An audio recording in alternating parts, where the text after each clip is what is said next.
Bon, tu te doutes bien au vu du titre de cette vidéo que c'est une vidéo assez particulière dans laquelle on va parler de la crème solaire Purito, la Centella Enchanted Sun, pour laquelle il y a aujourd'hui une très grosse controverse.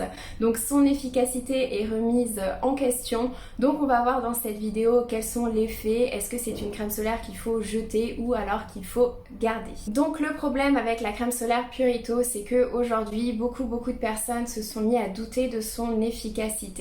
La première raison, c'est que c'est une crème qui contient uniquement 2 filtres solaires. Tu as l'Uvinul A+ et l'Uvinul T150 qui sont des filtres solaires organiques.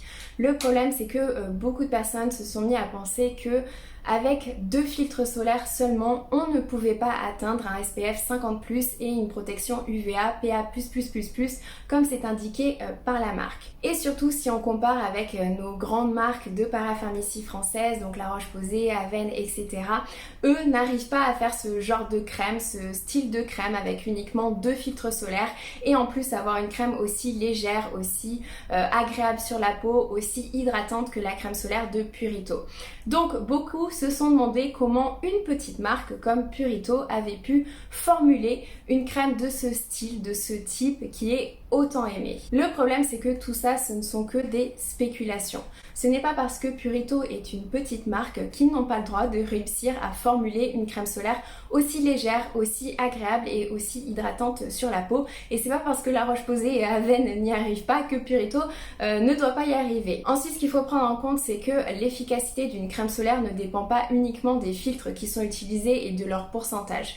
Les crèmes solaires, ce sont des produits qui sont complexes et tous les autres ingrédients entrent en jeu. Donc il faut regarder la formulation globale du produit et il y a même la fabrication du produit qui entre en jeu. Donc il y a plein de variables, donc on ne peut tout simplement pas conclure. La deuxième raison pour laquelle l'efficacité de la crème solaire Purito a été remise en question, c'est parce qu'aujourd'hui il y a BASF, donc qui est un fournisseur de matières premières, donc d'ingrédients cosmétiques et notamment de filtres solaires. Ils ont mis en place un outil, un système qui permet d'avoir une vision sur le nombre de filtres solaires utilisés et leur pourcentage pour avoir un SPF donné.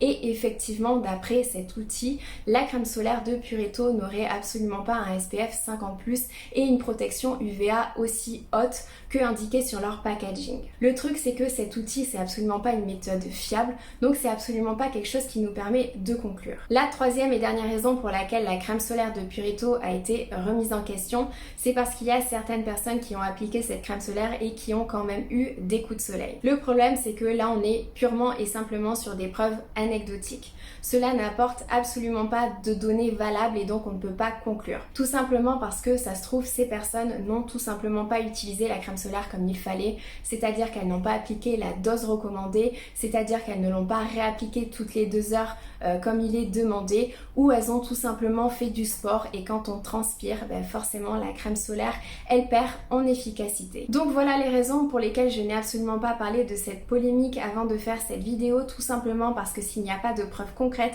s'il n'y a pas de données, je n'ai aucune raison d'aller remettre en question le SPF qui est indiqué sur le packaging d'une crème solaire. Sauf que si j'en parle aujourd'hui, c'est bien évidemment qu'il y a eu des changements et pour ça un grand merci à Judith, la fondatrice de Inky Decoder, qui a eu la brillante idée, au lieu de spéculer pour apporter aucune réelle information concrète à cette controverse, est allée chercher des preuves sur l'efficacité de la crème solaire de Purito. Donc pour ça, qu'est-ce qu'elle a fait Judith? En fait, elle a envoyé la crème solaire de Purito dans un laboratoire pour des tests in vitro.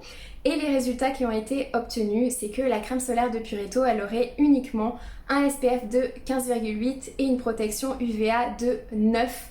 Alors à savoir que ça représente une protection modérée face aux UVA puisque les produits étiquetés SPF 50+ en Europe correspondent à une protection UVA supérieure à 16. Donc là, ce que nous apprend ce test, c'est qu'on est effectivement en droit de commencer à être suspicieux par rapport à l'efficacité de la crème solaire de Purito. Mais en aucun cas cela apporte une conclusion, tout simplement parce que la méthode de testing in vitro qui a été choisie, ce n'est pas une méthode qui est validée par la réglementation européenne, ce n'est pas une méthode qui est fiable pour déterminer le SPF d'un produit solaire. Donc bien évidemment, Judith ne s'est pas arrêtée là et elle a demandé un test test in vitro qui suit cette fois-ci la norme ISO 24444, donc qui est la norme ISO selon la réglementation européenne pour déterminer le SPF des produits solaires. Et là, cette fois-ci, le résultat qui a été obtenu, c'est que la crème solaire de Purito aurait en réalité un SPF de 19. Et là, encore une fois, Judith, qui a l'air d'être une personne très soucieuse, ne s'est pas arrêtée là tout simplement parce que il peut quand même y avoir des erreurs de reproductibilité pour les tests SPF. Donc elle a tout simplement demandé à un autre laboratoire de réaliser encore un test pour déterminer le réel SPF de la crème solaire Purito. Alors cette fois-ci, ils ont réalisé un test in vivo et les résultats sont que la crème solaire de Purito aurait un SPF 19. Donc là, à la lumière de ces nouvelles preuves, on est bien évidemment en droit de remettre très sérieusement en question l'efficacité de la crème solaire Purito et de remettre en question le SPF qui est indiqué par la marque. Sauf que, attention, cela ne concerne absolument pas les autres produits solaires des autres marques sud-coréennes, ça concerne uniquement la crème solaire de Purito et il ne faut pas remettre en question tout le système des crèmes solaires et tous les produits cosmétiques sud-coréens.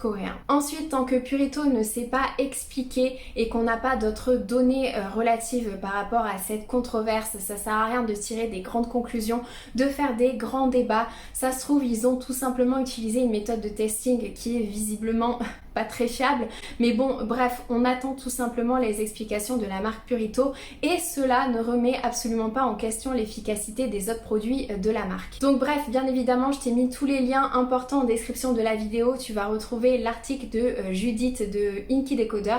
Tu vas également retrouver les résultats des différents tests de laboratoire qu'elle a pu faire. Et donc en conclusion de cette vidéo, c'est que je t'invite à mettre la crème solaire Purito de côté. Je ne t'incite pas à la jeter, je t'incite tout simplement à la mettre de côté en attendant d'avoir plus de données et en attendant d'avoir des explications de Purito. Mais du coup, si tu recherches une autre crème solaire qui est aussi légère, aussi agréable, je t'invite grandement à aller voir ma vidéo All Stilvana puisque je parle de la crème solaire de Keep Cool qui est juste une tuerie et qui est ma préférée et qui est celle que j'utilise actuellement. Je te fais de gros bisous, je te dis à très bientôt, ciao.